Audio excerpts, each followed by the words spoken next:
લદ્દાખમાં હિંસક પ્રદર્શનો બાદ ગૃહ મંત્રાલયે સોનમ વાંગચુક પર ઉશ્કેરણીનો આરોપ મૂક્યો. વાંગચુકે શાંતિ માટેના પોતાના ઉપવાસ કર્યા સમાપ્ત. કેન્દ્રશાસિત પ્રદેશ લદ્દાખના લેહમાં રાજ્યના દરજ્જા અને બંધારણની 6ઠ્ઠી અનુસૂચિમાં સમાવિષ્ટ કરવાની માંગ સાથે ચાલી રહેલા વિરોધ પ્રદર્શનોએ હિંસક સ્વરૂપ ધારણ કર્યું છે.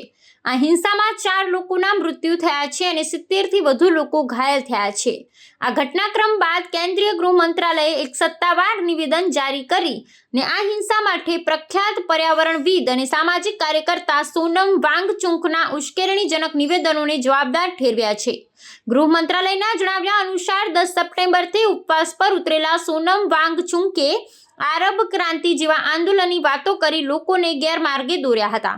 મંત્રાલયે દાવો કર્યો છે કે વાંગચુકના ભાષણોથી પ્રેરિત થયેલા ટોળાએ ઉપવાસ સ્થળ છોડી એક રાજકીય પક્ષના કાર્યાલય, મુખ્ય કાર્યકારી કાઉન્સિલરની કચેરી અને પોલીસના વાહનો પર હુમલો કરી આગ લગાવી હતી.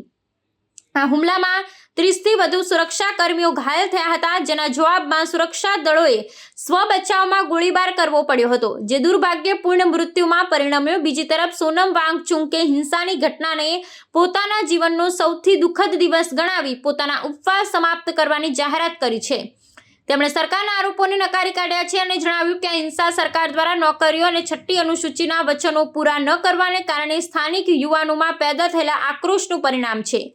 તેમણે સ્પષ્ટ કર્યું કે તેઓ હંમેશા અહિંસક અને ગાંધીવાદી માર્ગના હિમાયતી રહ્યા છે. આ ઘટના બાદ લેહમાં કર્ફ્યુ લાદવામાં આવ્યો છે અને હાલ સ્થિતિ નિયંત્રણમાં હોવાનો દાવો કરવામાં આવ્યો છે.